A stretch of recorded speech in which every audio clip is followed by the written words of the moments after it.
That's right, if you haven't heard, the P. Diddy trial verdict is here. Sometimes I really think that the dead internet theory is absolutely 100% spot on because there's no way these people are real. If you go on the cesspool that is Twitter right now, you know what people are spamming? Free Diddy. These are actual real human beings that you and I share this planet with, unfortunately. Despite the overwhelming evidence against him, the verdict found him not guilty on 3 of the 5 counts against him, and those 3 were the big ones. I'm going to interrupt you just closely here, Misty, because we are getting the verdict coming in right now. This is coming in real time, and we have count 1 as it relates to racketeering, not guilty. Count 2 as it relates to sex trafficking, not guilty. Count 3, guilty.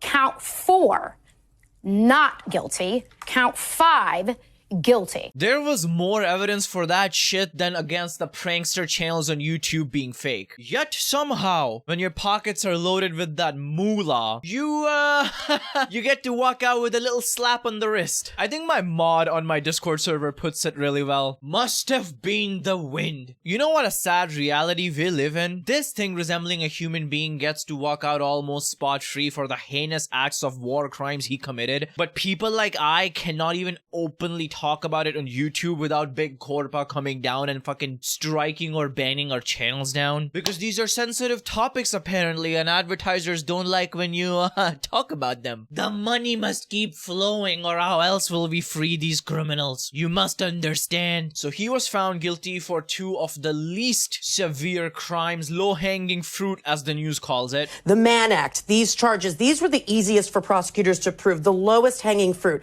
And this carries the lightest sentence of these charges. It is a maximum of 10 years. And keep in mind, when you're talking about maximums aren't the rule, they are the exception. They're for the most exceptional and severe cases. So now you're talking about a sentence that's potentially in the lower range with time served because he's been behind bars. Means that the jury was convinced by the defense, at least with respect to reasonable doubt, that the commercial sex, i.e. the freak-offs, were not connected to some of this violence, that there was not that force, fraud, or coercion element. That is by far, from a penalty perspective, the most serious. It carried a 15-year minimum. So that is a huge distinction. And with the way this trial turned out, I would be very shocked if he even gets the minimum. And that's the thing, because the counts he dodged, there the minimum penalty was 15 years. And it was right there, all locked in. No one on this planet thought that he was about to get away with it. And then yet somehow, something happened. I don't know what happened,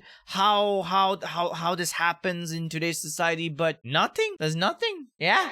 And from what people are saying on the internet, from what I'm reading, the courtroom was an absolute fucking shit show. He stood up and started clapping, and then all of his supporters started celebrating. People on Twitter are spamming Free Diddy. His fanboys are asking him to sue the government. And this is not a joke. I'm telling you, a lot of people will now need to wash their backs. You better lock your doors before you go to bed tonight. The Diddy man might just show up and tell you to oil up. First, no Silk Song, and now this. What a shitty fucking day, and I wanted to rant about it on my channel. And I won't be surprised if videos like this starts getting strikes. What the fuck, man?